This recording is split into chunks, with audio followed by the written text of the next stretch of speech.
संगमनेर तालुक्यातील जवळे कडलक गावात सायंकाळी 6:30 वाजण्याच्या सुमारास बिबट्याने एका 4 वर्षाच्या चिमुकल्याचा बळी घेतलेला आहे।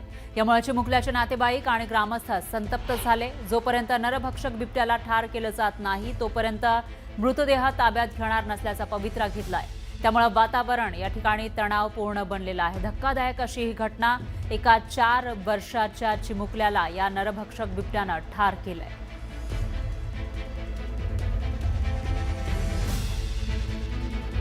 आणि याविषयी अधिक माहितीसाठी आपले प्रतिनिधी हरीश दिमोटे हे आपल्यासोबत जोडले गेले आहेत।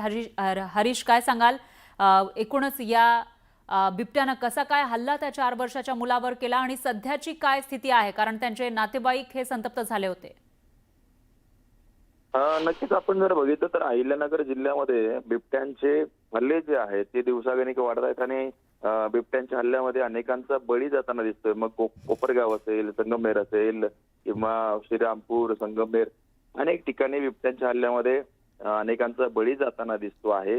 वन विभाग जरी त्या संदर्भामध्ये जे व्यवस्था करताना दिसत असला तरी आजची जी घटना आहे ती संगमनेर तालुक्यातल्या जवळे कडलक या गावातली आहे आणि ज्यामध्ये सिद्धेश कडलक हा जो 4 वर्षाचा मुलगा आहे तो घराजवळ खेळत होता आणि त्याची आजी जनावरांना चारा पाणी करत होती आणि त्या दरम्यान बिबट्या जो आहे तो त्या ठिकाणी आला आणि त्या सिद्धेशला उचललं आणि त्या ठिकाणी त्याला उचलल्यानंतर जेव्हा आजीनी आरडाओरडा केला त्यानंतर बिबट्याने त्याला सोडलं, मात्र तोपर्यंत त्याचा जीव गेलेला होता।